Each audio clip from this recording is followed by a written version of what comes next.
plus dans la présence de Dieu. Quand le chrétien n'est pas éprouvé et qu'il est rassasié, il dort beaucoup. Quand le chrétien, dans la vie du chrétien, quand tout semble bien aller, vous-même faites le constat. Tu as beaucoup de sommeil, comme un python qui vient d'avoir une proie, qui est bien rassasié. Qu'est-ce qu'il fait? Il dort. Tant que tout va bien, le chrétien dort. Tant que tout va bien, le chrétien ne médite pas. Tant que tout va bien, le chrétien ne prie pas. Tant que tout va bien, le chrétien n'a pas d'intimité avec son Dieu.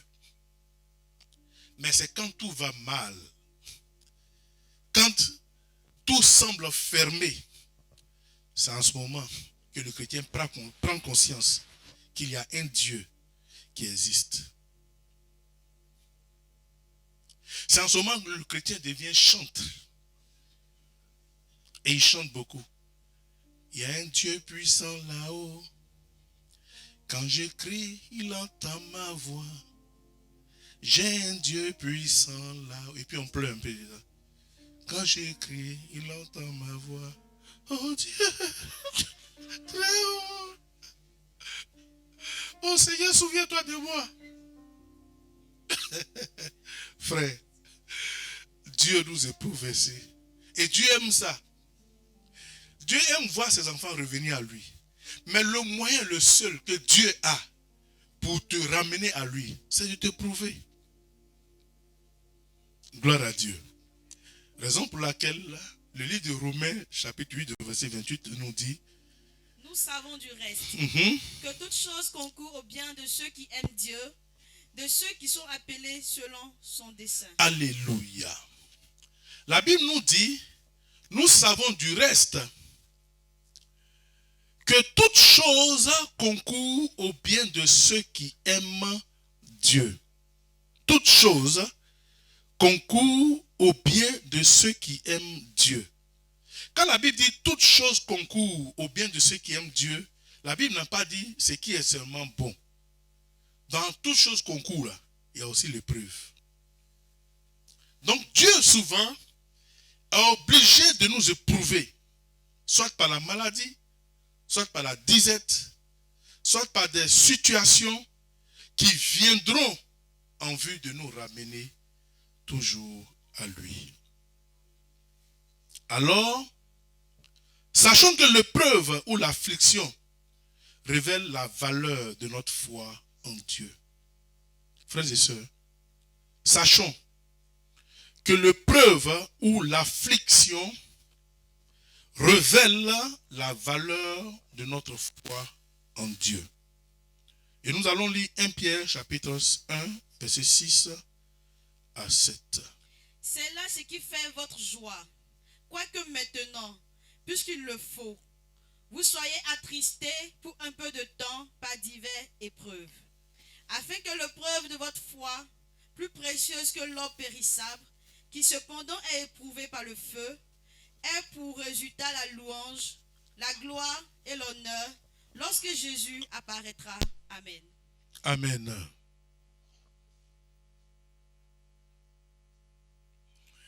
Je vais lire la version parole vivante.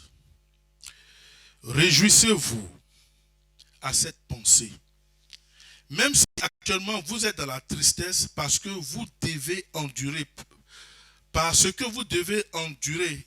quelque temps encore diverses épreuves et tentations, elles éprouvent la réalité de votre foi et en augmentent la valeur. Le feu éprouve et affine bien l'or qui pourtant disparaîtra un jour. Beaucoup plus précieuse est la foi qui a résisté à l'épreuve. Elle vous vaudra louange, gloire et honneur lorsque Jésus-Christ apparaîtra. Frères et sœurs, dans l'épreuve, Dieu aussi nous éprouve. Dans nos épreuves, Dieu nous transmet un message. Dieu nous voulant avec lui dans sa félicité, à des moments, a besoin de nous éprouver. Et nous éprouve, primo, pour nous conduire vers lui. Désio, pour nous assurer que nous soyons dans les dispositions de sorte que quand Jésus-Christ arrive, le Dieu, il est la certitude que ton fils, son fils que tu es, sa fille que tu es, aille avec Jésus-Christ. Autrement dit, il ne faudrait pas que tu comprennes que, il faudrait que tu comprennes, je dirais, que l'épreuve aussi vient pour te bâtir, pour te forger, pour te préparer à l'enlèvement. L'épreuve vient pour t'aider. Donc, chrétiens, n'ayons pas peur de l'épreuve.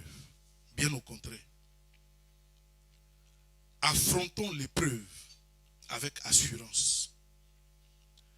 Je peux vous assurer que beaucoup parmi nous, aujourd'hui, sont présents dans nos communautés parce qu'ils sont éprouvés. Il y en a qui sont devenus chrétiens parce qu'ils ont connu des épreuves.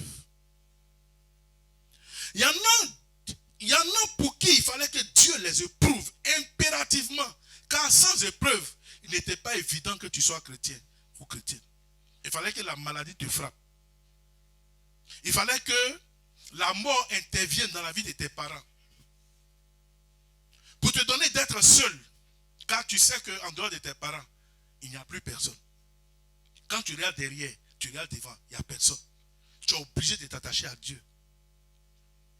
Il fallait que tu perdes le travail pour te ramener, pour que tu reviennes à Dieu. Sinon, le travail était en train de te conduire loin de Dieu. Quand tu travaillais, comment te comportais-tu? Avais-tu du temps pour Dieu?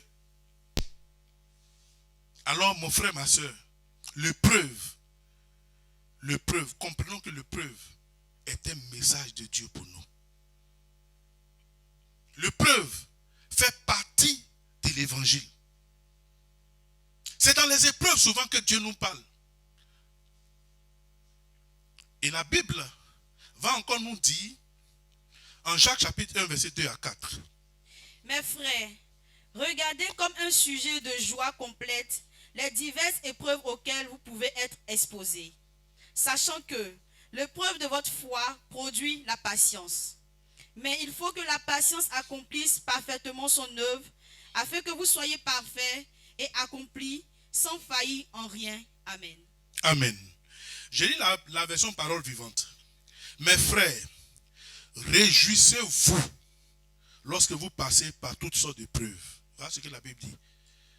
Mes frères, réjouissez-vous. Ne pleure pas quand tu es éprouvé. Je n'ai rien fait. Mon mari ne comprend pas. Il m'a abandonné. Moi et mes enfants. Quand il était là, tu te comportais comment? Quand ton mari était là, tu te comportais comment? Tu ne lui disais pas toujours que tu étais fatigué. Maintenant qu'il est parti, tu n'es plus fatigué. Tu pries.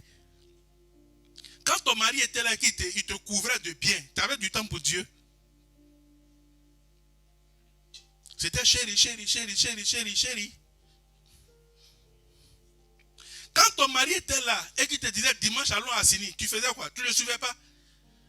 Maintenant qu'il est parti, tu es venu à l'église.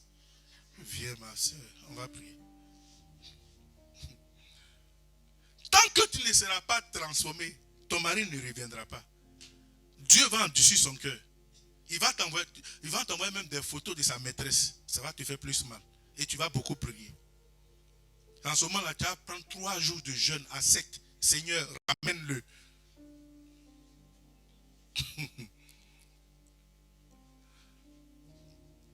Et la Bible dit, réjouissez-vous. Quand nous traversons des épreuves, ne pleurons pas. Dieu sait pourquoi il nous fait traverser ces épreuves-là. Réjouissez-vous lorsque vous passez par toutes sortes de preuves ou de tentations. Estimez-vous heureux. Où l'épreuve est à son comble. Le matin, tu ne sais même pas quoi manger. Et Dieu te dit d'être heureux.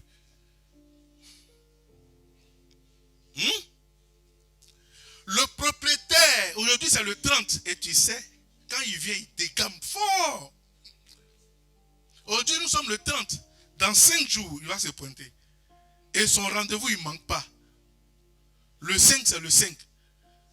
Et Dieu dit, réjouis-toi. Alors que toi, tu ne sais même pas comment faire pour régler ton loyer. Dieu dit, réjouis-toi.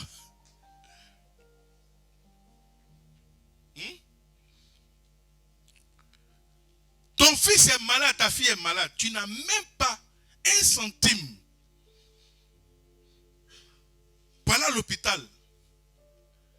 Et quand tu regardes la parole de Dieu dit, réjouis-toi. Frère, Dieu est notre Père. Il n'y a rien qui lui est impossible. Quand Dieu dit réjouis-toi, réjouis-toi. Bénis son Saint-Nom. Adore-le.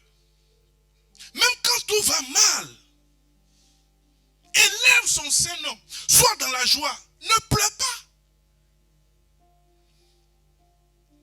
Ne ris pas seulement quand tout va bien, mais ris aussi quand tout va mal. C'est en ce moment-là, tu exprimes à Dieu qu'il est fidèle. Un chrétien ne pleure pas quand l'épreuve arrive. Un chrétien bénit le nom de Dieu. Frère. Et dit, réjouissez-vous lorsque vous passez par toutes sortes de preuves ou de tentations. Exprimez-vous heureux. Elles sont pour vous l'occasion d'accéder à la joie parfaite. Dieu, si tu veux comprendre Dieu, tu peux devenir fou. Dieu, on ne cherche pas à le comprendre. Dieu, on agit simplement parce qu'il nous demande d'agir. Avec Dieu, il faut être stupide, entre guillemets. Fais comme lui te demande de faire, puis c'est fini, ne réfléchis pas. Parce que ta réflexion humaine, ton raisonnement humain ne peut pas te comprendre, ne peut pas te permettre de comprendre Dieu. C'est après on comprend Dieu. Quand tu agis comme il veut, c'est après tu le comprends, mais tu te dis, c'est qui t'a compris.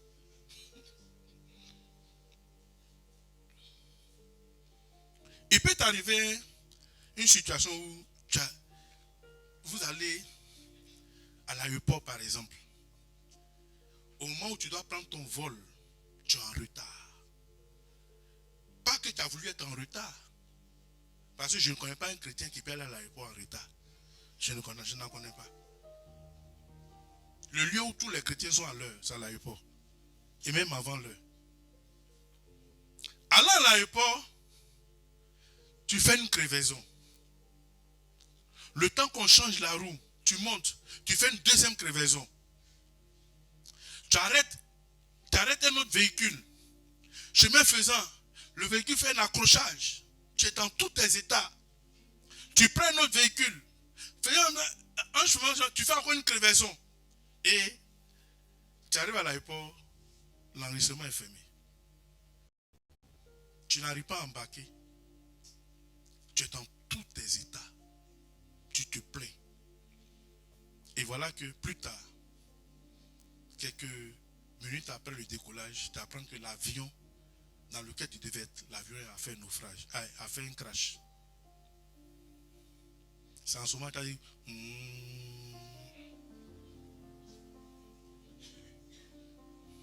tu vas arrêter de te plaindre. Tu vas dire, hé Seigneur, tu m'aimes. Je comprends pourquoi. Sinon, c'est quelle affaire de crevaison. Frère, c'est un exemple juste que je donne. Même le peuple peut être dans la maladie. Tu peux être malade. Au point même que tu sentes la mort. Mais Dieu sait pourquoi.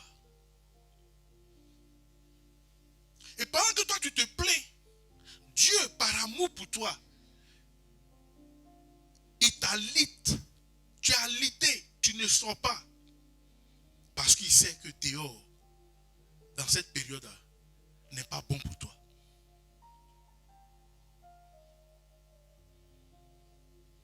Mon frère, ma soeur, la Bible, tout ce que la Bible nous dit est vrai.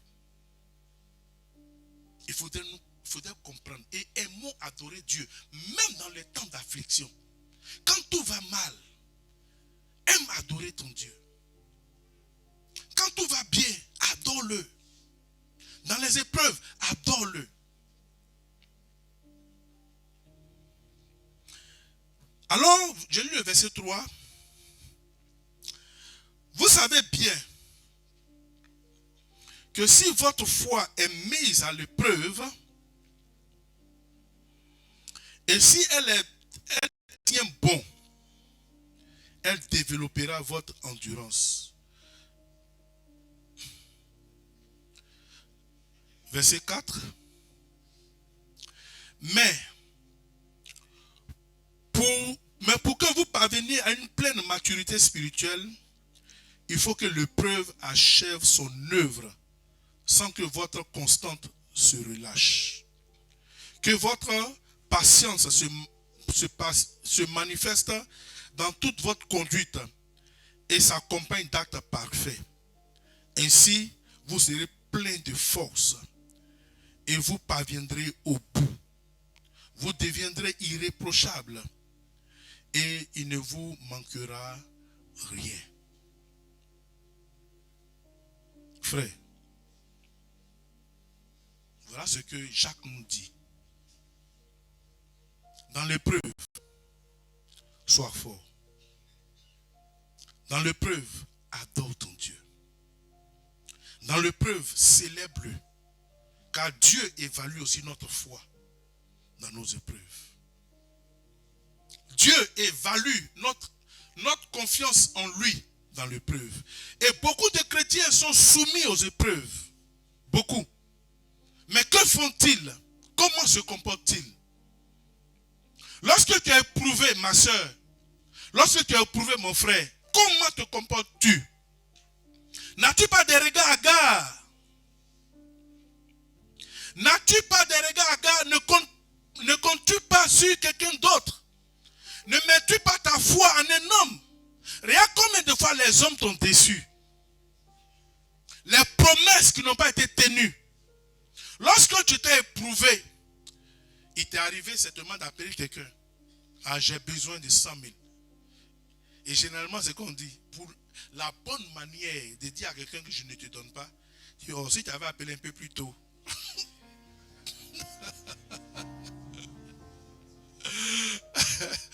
Alléluia. C'est la manière la plus polie de te dire que je ne te donne pas. Oh, mais j'avais de l'argent tout à l'heure. Oh, hier, merci, tu m'as payé hier, mais tu aurais donné sans problème. C'est faux. Il ne va pas te donner. Et un autre te dira, bon d'accord, donne-moi 1 heure, 2 heures, rappelle-moi. Je vais voir ce que je peux faire. Et tu appelles, il ne décroche plus. Bien-aimé, dans nos épreuves, mettons notre foi en Dieu. Ne cherchons pas le secours des hommes. Mais Dieu utilisera des hommes pour nous voler au secours. Regarde à Dieu et soumets-lui la situation. Dans l'adoration et dans la prière, avec la joie de ce que ton Dieu sera capable de régler le problème. Regarde combien de fois les hommes t'ont déçu lorsque tu étais face à des situations. C'est en ce moment-là que tu ronronnes beaucoup. C'est en ce moment-là que tu vas te rappeler. Quand il était dans une situation, il m'a appelé. Je l'ai aidé, hein? Mais lui, non, tu n'as pas besoin de rappeler tout ça. Aujourd'hui que j'ai besoin de lui, je l'appelle, il ne décroche pas. Compte sur Dieu. Espère en Dieu. Quand toi tu l'as aidé, est-ce que tu sais ce qu'il a fait? C'est tellement qu'il a adoré Dieu. Dès qu'il t'a appelé, tu as donné. Dieu a touché ton cœur, tu as donné. Mais toi, tu as compté sur qui? Tu as compté sur un homme. Compte d'abord sur Dieu. Lisons Romains chapitre 5, versets 3 à 5. Bien plus, nous nous glorifions même des afflictions, sachant que l'affliction produit la persévérance. La persévérance, la victoire dans l'épreuve, et cette victoire, l'espérance. Or, l'espérance ne trompe point, parce que l'amour de Dieu est répandu dans nos cœurs par le Saint-Esprit qui nous a été donné. Amen. Amen. Mais il y a plus. Dès maintenant, nous pouvons être remplis de joie au milieu des épreuves et des souffrances. Quel est ce Dieu qui peut te dire d'être rempli de joie pendant que tu entends, par exemple, le propriétaire de ta maison vociférer, il crie, il t'expose, et toi Dieu te dit d'être dans la joie. Il est dehors, à côté de ta grosse voiture. Avec ça, tu as une grosse voiture, tu ne peux même pas payer mon loyer. Et tout le voisinage sait que c'est toi. Comment vas-tu sortir? Comment les gens vont-ils te regarder? Et Dieu te dit, toi, dans ça, sois heureux. Il y a une contradiction apparemment. Mais Dieu est fidèle. Vous savez, à un moment, Dieu peut nous éprouver comme ça pour nous transmettre un message. Pour nous donner de comprendre beaucoup de choses. Dans l'épreuve, comment, pendant que mon fils est couché, les médecins me disent qu'il n'y a plus rien à faire. Dieu me dit d'être heureux. Pendant que ma femme doit accoucher, je n'ai même pas d'argent pour m'occuper. Dieu dit, sois heureux. Mon enfant doit aller à l'école, je n'ai même pas d'argent pour l'inscrire. Dieu dit, sois heureux. Le matin, je me lève, je ne sais même pas quoi manger. Dieu te dit, sois heureux.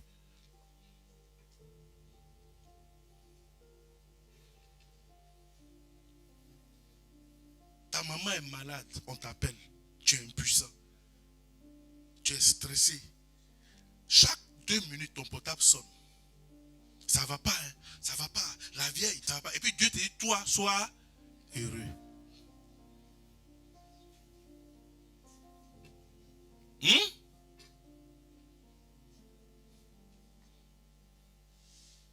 Quel est ce Dieu? Frère, pourquoi n'expérimentons pas nous Dieu?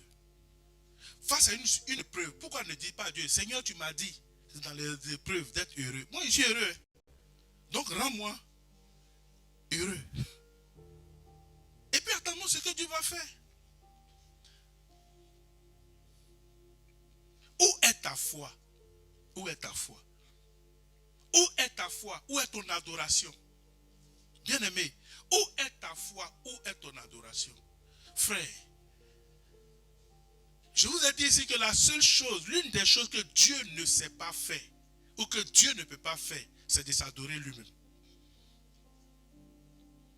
Si Dieu s'adore lui-même, il devient orgueilleux. Raison pour laquelle, autour de son trône, il y a 24 vieillards qui sont là, qui l'adorent jour et nuit. Il y a les 4 êtres vivants qui sont là. Et toi aussi, tu es là. C'est pour l'adorer. Et il prend plaisir. Quand son cœur est touché, on a lu, on dit que c'est dans l'abondance du cœur. C'est par l'abondance du cœur que la bouche parle. Or, nous avons vu que la bénédiction, c'est quoi? C'est bien dit. Donc quand le cœur de Dieu est rempli, je disais, tu me suis. Quand le cœur de Dieu est rempli, yahoo, alors quelque chose se fait, Dieu parle. Dieu parle. Dieu parle. Alléluia. Quand le cœur de Dieu est rempli de joie, il est obligé de parler. Dans ton affliction, dans ton épreuve, lorsque tu prends du temps, tu vas dans sa présence, tu l'adores, le cœur de Dieu est touché, il est obligé de parler. Il est obligé de dire à ta situation, arrête-toi. Alléluia. C'est par l'abondance du cœur qui la bouche. Même toi, la femme qui est là, on a beau dire, cet homme-là, il n'est pas élégant, il ne me plaît pas. Non, il n'est pas stylé. Mais s'il remplit ton cœur de joie, tu vas lui dire, je t'aime.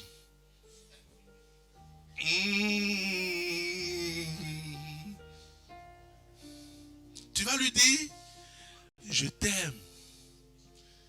Parce que dans l'abondance du cœur, tu ne vois plus comme les autres voient. Tu ne vois plus comme les autres voient. Quelqu'un d'autre peut voir qu'il a les pieds X. Il est ventru. Mais toi, tu ne vois pas. Quelqu'un me donne un bon amen. Là. Gloire à Dieu. C'est par l'abondance du cœur que la bouche parle. Et on ne comprend pas. Mais comment peut-elle aimer un homme pareil? Toi seul sais le secret. Parce que ton cœur a été rempli. Ton cœur a été rempli. Et dès lors, ce que tu as comme réponse, tu dis, les choix et les couleurs ne se discutent pas.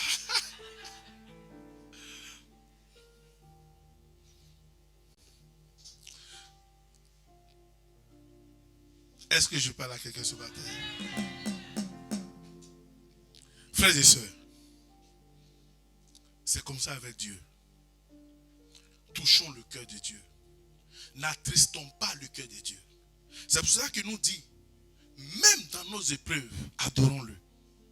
Élevons Dieu. Parce que je sais que mon Dieu n'est pas limité à une épreuve. Aucune épreuve ne peut apostropher mon Dieu. Aucune épreuve ne peut ébranler le trône de mon Dieu. Aucune épreuve ne peut mettre en mal la puissance de mon Dieu. Donc je l'adore. Parce que je sais que mon Dieu est tout puissant. C'est par sa parole qu'il a créé le monde. Bien aimé, les gens prennent du temps, des mois pour construire une maison. Mais lui, il a dit que le monde soit et le monde a été.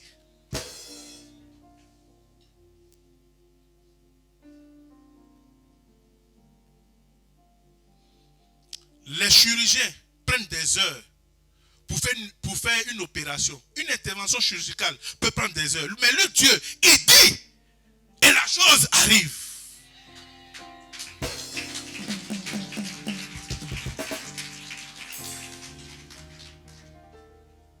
On te dit, cette maladie a besoin de 3 heures d'intervention chirurgicale. Lui, Dieu, en un mot, il te guérit.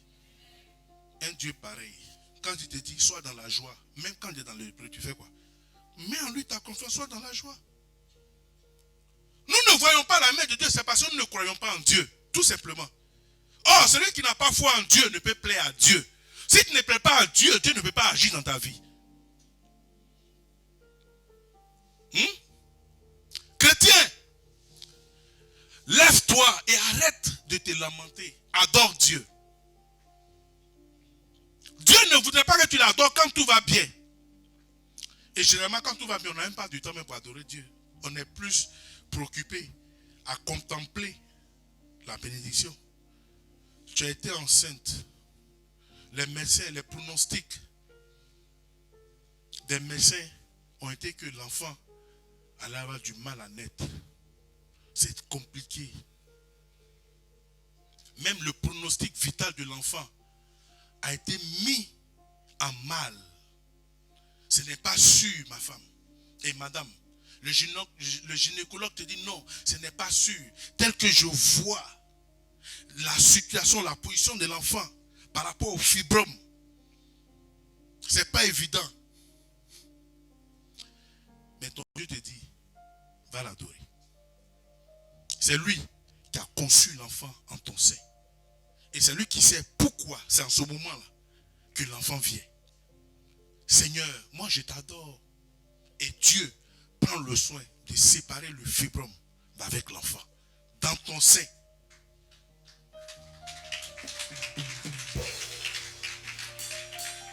Et quand le moment de l'enfantement arrive, au moment où les médecins tremblent, ils tremblent. Toi, ce que tu fais, tu adores ton Dieu. Le médecin derrière, il est étonné. Mais madame, on vous dit que vous êtes... Toi, tu regarde ton Dieu. Parce que tu sais que ton Dieu a sa bonne main sur ta vie et sur l'enfant que tu portes. Il va se mettre en blouse au moment d'arriver avec ses bistouris, je ne sais pas comment. Bon, il attend. Qu'est-ce qui se passe? L'enfant est né. Gloire à Dieu. Frère, ce ne sont pas des paroles, ce sont des choses que nous avons vu Dieu faire. Ce sont des choses que nous avons vu Dieu faire. Alors nous comprenons bien plus aujourd'hui et encore quand Dieu te dit dans les épreuves, adore-le. Sois dans la joie. Ne t'inquiète de rien. Frères et sœurs, souvenez-vous que notre Père Céleste se présente aussi comme un Dieu jaloux. Il faut que tu comprennes ça. Dieu, notre Dieu, est un Dieu jaloux. C'est pour ça que je dis aux femmes, surtout vous les femmes, nos sœurs, qui êtes jalouses. Vous les femmes qui êtes jalouses. Je ne parle pas de la jalousie excessive, mais je parle de la jalousie normale. Vous avez l'image de Dieu. Notre Dieu est jaloux. Lui-même il le confesse, il dit, je suis un Dieu jaloux. Dieu ne veut pas te voir avec un autre Dieu. Dieu ne veut pas te voir partager son intimité avec un autre Dieu. Dieu te veut seul. Frère, ma soeur, Dieu te veut seul. Ne consacre pas plus de temps à ton époux qu'à Dieu. Ne consacre pas plus de temps à ton épouse qu'à Dieu. Ne consacre pas plus de temps à ta cheminante qu'à Dieu. Regarde, ton époux aujourd'hui, quand vous étiez cheminant et cheminante, tu l'accompagnes et tu raccompagnes. Tu l'accompagnes et tu raccompagnes. C'est que vous pouvez faire aller-retour. On dit ça s'appelle en Côte d'Ivoire Nyango. Mais Dieu te regarde. Il t'accompagne, tu l'accompagnes. Il t'accompagne, non, alors il t'accompagne. Il t'accompagne devant ton portail. Bon, alors moi je vais te raccompagner un peu. Tu l'accompagnes jusque devant son portail. Je vais te raccompagner. Tout ça c'est l'amour, c'est bon. Mais où est la place de Dieu? Où est la place de Dieu? Frère, notre Dieu aime que nous l'adorons. Il veut nous avoir. Il a besoin de nous parler. Il a besoin de nous dans son intimité. Mais quand il ne nous voit pas, la jalousie lui donne d'entreprendre des actions. Frère, quand ton mari t'appelle et que tu ne décroches pas, regardez un peu ce qu'il fait. Ou que un message par inadvertance est tombé.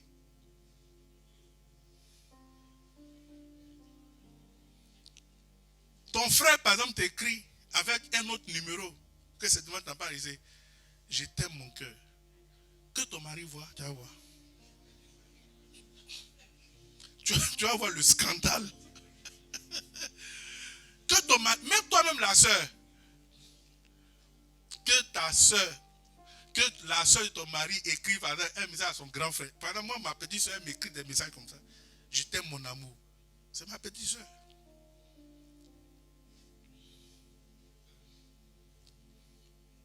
C'est ma petite soeur. Vous-même, vous avez vu, quand on se voit, vous voyez comme elle me baise, non? Et toi, la femme, tu vois un message comme ça dans le portable de ton mari.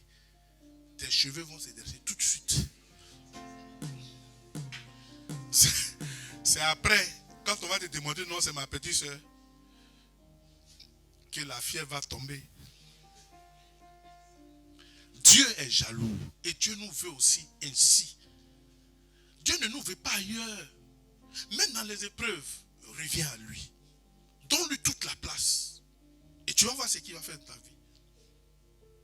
Mais tu ne veux pas laisser, pendant que tu travailles au moment de vie, aller laisser ton Dieu et courir après d'autres dieux. Apprenons à lui faire confiance. Bien-aimés, sachant que chaque épreuve nous prédispose à une nouvelle révélation de la personne de Dieu. Sachons que chaque épreuve nous prédispose à une nouvelle révélation de la personne de Dieu. Vu que personne ne connaît Dieu, nous avons une approche ou une idée de la personne de Dieu, mais personne ne peut dire qu'il connaît Dieu. Personne ne peut prétendre connaître Dieu, ce n'est pas possible. Parce que chaque fois que nous découvrons Dieu, c'est dans une autre dimension. Alors lisons Marc le chapitre 35 verset. Marc chapitre 4 verset 35 à 41. Marc chapitre 4 verset 35 à 41. Ce même jour, sur le soir, Jésus dit, passons à l'autre bord. Après avoir envoyé la foule, il l'emmenait dans la barque où il se trouvait, et il y avait aussi d'autres barques avec lui. Il se leva un grand tourbillon, et les flots se jetaient dans la barque, au point qu'elle se remplissait déjà. Et lui, il dormait à la poupe sur le coussin.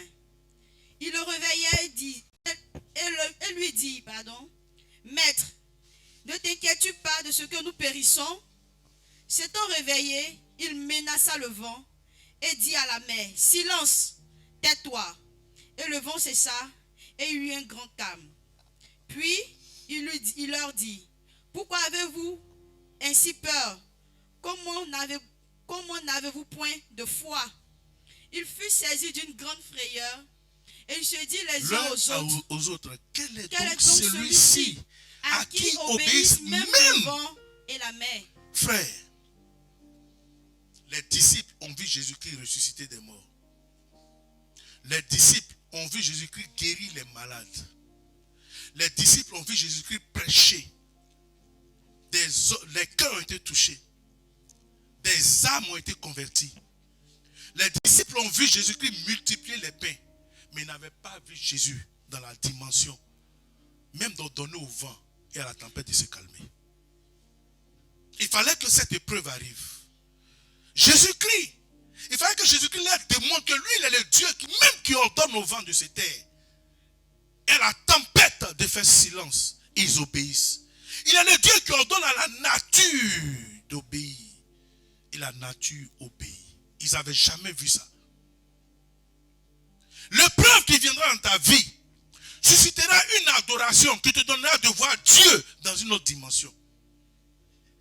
C'est parce que tu n'as pas encore vu Dieu dans une autre dimension, dans une autre facette, que tu le limites.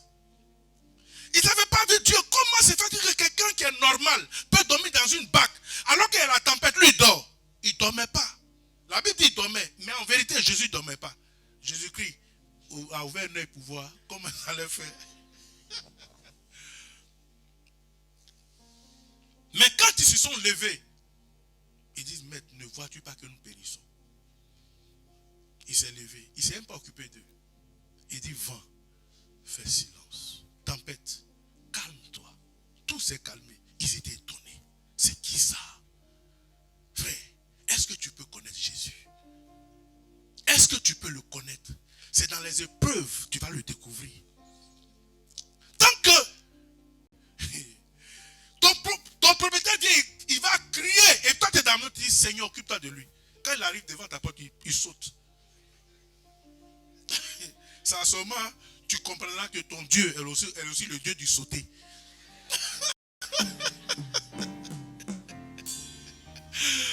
Il vient, il regarde ta porte, et puis il ne comprend pas. Il passe. Même son ici. Il dit, laisse ça. Et même quand tu l'appelles, tu dis, oh, j'ai fait exprès. Il ne sait pas, mais pour toi, ce n'est pas grave. Je sais que toi, quand tu rentres dans ta pays, les disciples ont vu Jésus-Christ dans la dimension du Dieu qui ordonne à la tempête de se taire. Et la tempête se taire. Ils étaient étonnés. Ils disent, quel est cet homme qui ordonne? Et ils ont mis même. Quand on dit même, ça veut dire qu'il y a eu d'autres choses. Même au vent et à la mer, de faire silence. Frère, ma soeur, apprends à adorer Dieu. Même dans la maladie. Même dans la maladie, adore-le. Même dans la maladie, adore-le. Les épreuves suscitent l'adoration.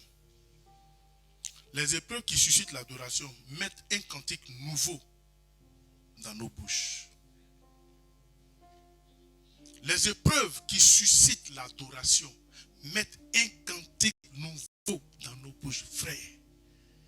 Quand tu es éprouvé, les épreuves qui suscitent l'adoration, c'est que tu es éprouvé puis tu adores ton Dieu. Quand tu as fini d'adorer ton Dieu, un cantique nouveau vient dans ta bouche. Tu ne comprends pas. Moïse le bègue et le peuple d'Israël ont eu un cantique nouveau après avoir vu le Dieu qui ouvre la mer et qui fait passer à sec. Ils étaient face à la mer. Pharaon venait avec son armée. Moïse qui a dit que lui, il ne sait pas parler, il a chanté. Face à la mer, l'armée égyptienne venait avec tout son arsenal. Le peuple d'Israël était dans une situation. Ça crie, ça pleure. Moïse, tu nous as tués. Moïse, tu nous as tués. Moïse, tu aurais pu nous laisser avec ce monsieur. Il est trop dangereux. Moïse monte et dit à Dieu. Dieu dit, étends ta main sur la mer. Mais pendant que Moïse étend sa main, Dieu suscite un tourbillon de feu. Quel est ce Dieu? Le feu qui éclaire un côté, qui n'éclaire pas un côté. Non. Depuis qu'un feu éclaire un côté, et puis un côté est sombre. Feu, c'est feu. Mais Dieu a suscité un lampadaire qui éclaire un côté. Et qui...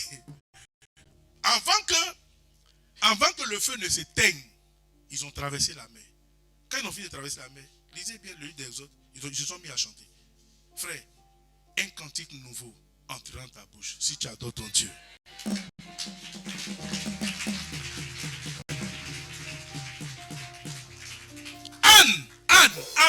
Anne qui pleurait tout le temps.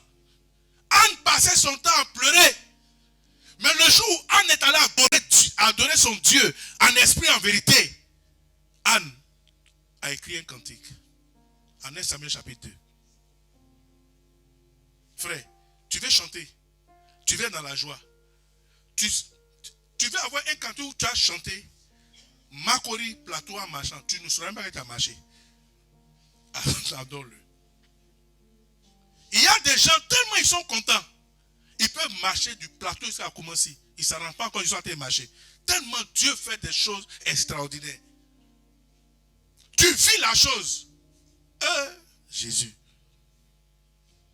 Le jour où Dieu m'a sorti de l'eau des bars, je vous assure que pour la première fois, je suis monté dans le bus express. À l'époque, express.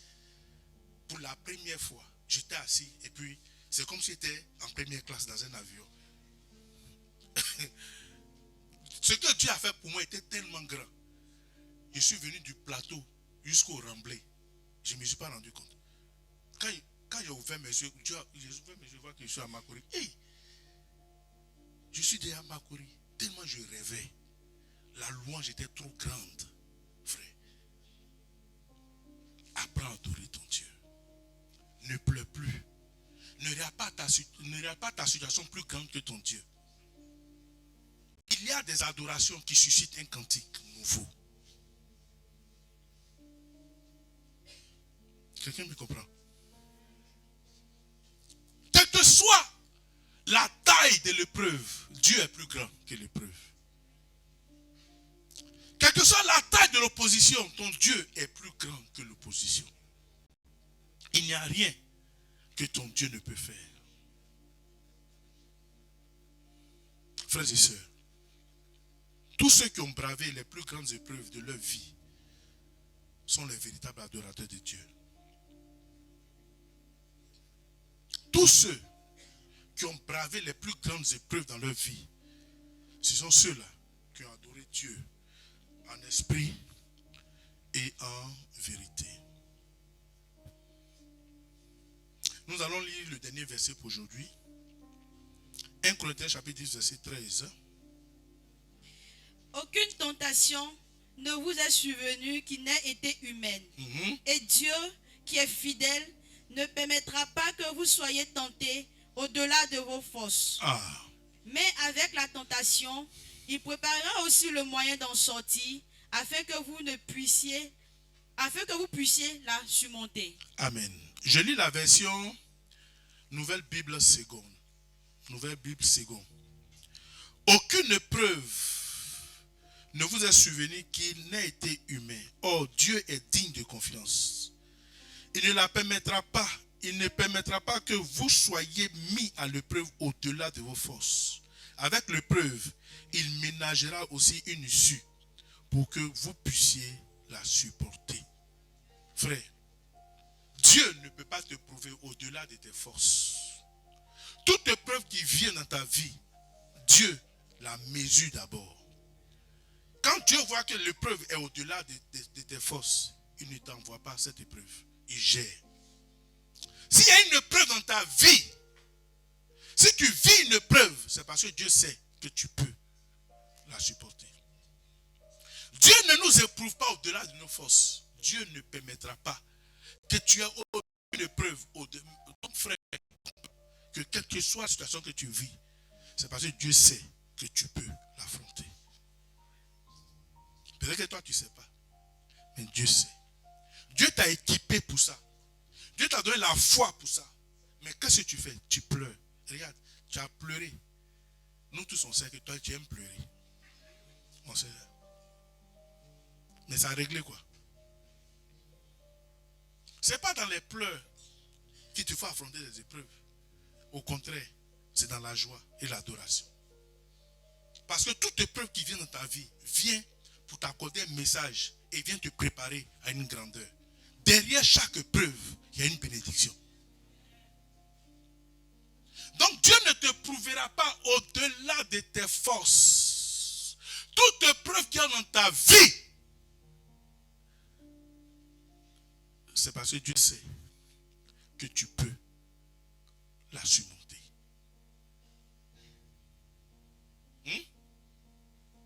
Donc désormais, regarde tes épreuves comme quelque chose qui soit en deçà de toi. Regarde les épreuves comme de petites choses. Tu peux, oui tu peux. Même l'épreuve de la solitude, tu peux. Actuellement là, tu es seul.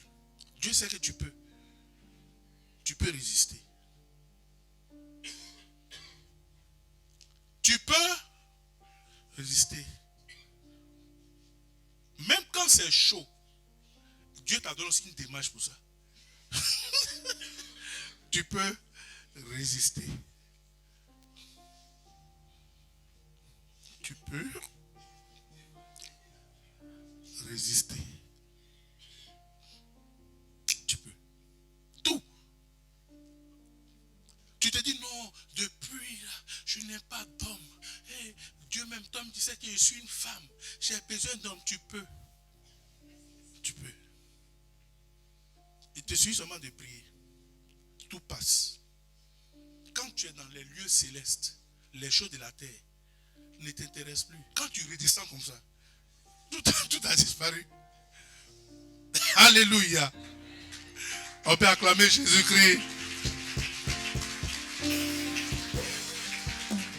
Tu peux. Tu peux. Tu peux. résister. Mon frère, arrête. Arrête. Arrête ça. Arrête.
You're ready to be great, ready to be great.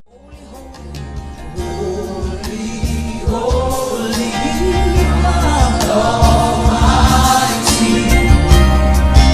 It's a privilege to worship Maker of all universe. He's an honor. He's an honor. Just to stand before you with a grateful heart, I lift my hands to you, proclaim that Lord you reign. With a grateful heart, I lift my hands to you, proclaim that Lord you reign.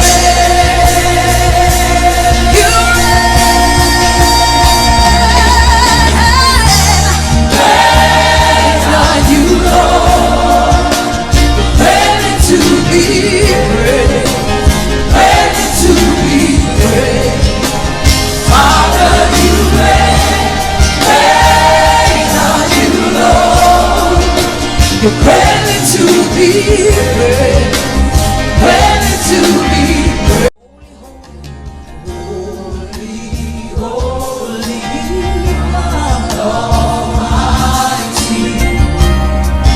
It's a privilege to worship